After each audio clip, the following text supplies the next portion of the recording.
Halloween, nous sommes... C'est quoi les paroles en français déjà? Ça c'est Halloween, ça c'est Halloween, Halloween, Halloween, Halloween. C'est la ville de la nuit, les citrouilles chantent. Vous voyez que... Vous voyez? Vous pouvez voir que je ne connais pas la version française du tout, même la version anglaise je ne connais pas, mais... Vu que nous sommes en pleine période Halloween, j'ai décidé de faire une vidéo qui peut rendre hommage à cette période, voyons. Dans cette vidéo, je vais vraiment rentrer dans la psychologie de mon personnage. Vous allez comprendre les raisons du quoi, du pourquoi que je suis moi. Je vais vous parler de quelque chose qui m'a traumatisé quand j'étais enfant, quand j'étais petit, qui me traumatise même jusqu'à aujourd'hui. Il y a un personnage en particulier qui m'a traumatisé jusqu'à en avoir des cauchemars. Vous vous dites, mais c'est qui cette personne qui l'a traumatisé? C'est Jason? Non, ça, ce n'est pas ça. Il y a qui d'autre comme personnage d'horreur? Chucky? Non. Nicolas Cage? It's not Nicolas Cage. Non. Mais une peinture tellement défigurée, réalisée par notre compatriote britannique préféré, Mr. Bean.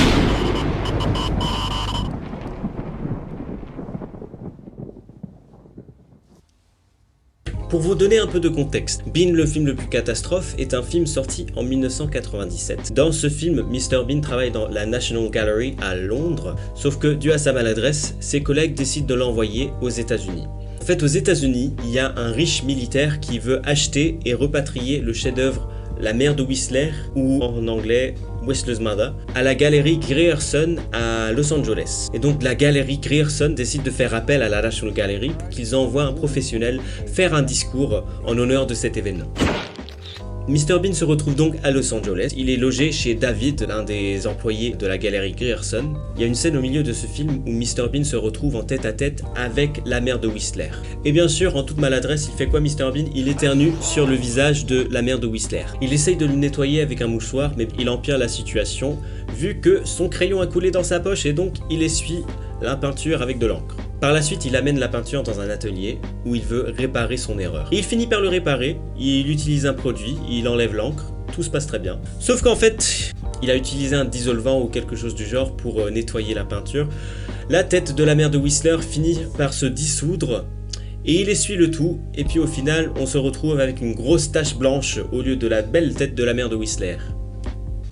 Et comme touche finale, lorsqu'il dévoile la peinture à son cher collègue, on découvre qu'il a dessiné une tête par-dessus. Je vais vraiment arrêter mes explications de l'histoire là, parce que c'est ce tableau qui m'a traumatisé quand j'étais gosse. C'est cette tête-là. Ça m'a traumatisé. Ça me traumatise toujours. Donc ça, c'est ma peur d'enfance. Mais comment fait-il? Comment est-ce possible? Avant de filmer cette vidéo, je me suis posé la question, mais pourquoi cette chose-là, m'a fait tellement peur quand j'étais gosse? Pourquoi c'est ça mon traumatisme d'enfance? Et après réflexion, j'ai compris pourquoi en fait. Le dessin, j'ai envie de dire, maintenant que je suis adulte, je vois des inspirations Simpson, Wallace et Gromit, Pinocchio. Et d'un point de vue adulte, je me dis c'est mignon que Mr. Bean regarde ce genre d'émission et décide de refaire le visage de la mère de Whistler comme ça. C'est assez mignon, je trouve, je sais pas. Et en soi, vu l'esprit enfantin de Mr. Bean, ça m'étonnerait pas que Mr. Bean regarde ce genre de programme. Donc je comprends totalement pourquoi l'image ressemble à ça. Mais mon souci, c'est que quand j'étais petit, moi j'ai jamais vu les Simpsons ni quoi que ce soit. Et c'est vraiment ces yeux qui me foutaient les boules, qui me donnaient des cauchemars en fait. En plus de tout ça, je pense que mon cerveau de petit gosse ne comprenait pas comment un chef-d'œuvre pouvait passer de ça à ça. Et qu'il y ait vraiment eu un processus de défigurement qui a eu lieu. Je pense que j'étais quand même quelqu'un qui avait pas mal peur du noir quand j'étais petit, et je pense que je reliais cette peur-là aussi à la mère de Whistler. Parce que la mère de Whistler, elle est toujours filmée dans le noir, ou principalement dans le noir, ou derrière des ombres ou quoi que ce soit. Il y a une scène où Mr. Bean démonte le chef-d'œuvre, et en faisant, on le voit avec le reflet de sa lampe torche. La scène finale du film, c'est un gros zoom sur la tête de la mère de Whistler, dans toute sa gloire. J'ai kiffé, ça me faisait super peur, mais même à la lumière du jour, par exemple, la séquence où Mr. Bean transforme la tête de la mère de Whistler, ça me faisait très peur aussi, que ce soit dans la manière où c'est monté ou la musique, il y a des petites touches de films d'horreur par-ci par-là et ça me faisait super peur. Même les réactions de David qui sont très exagérées. Oh, Jesus! Oh, God! Oh, Jesus! God! Oh! Pour moi, c'était une justification de mes sentiments de peur, en fait. Ouais, voilà. Maintenant, aujourd'hui, je comprends, oui, c'est comique ou satirique de films d'horreur, mais quand j'étais petit, c'était juste film d'horreur. Je fermais mes yeux au moment où j'entendais la musique.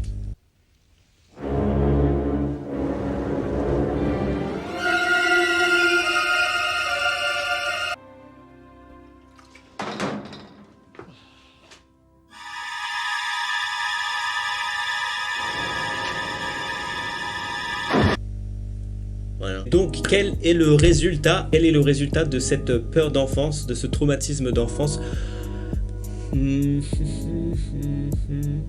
Quand je dis que j'ai été traumatisé par ce film, j'ai été traumatisé par ce film. J'en ai eu des cauchemars de ce peinture.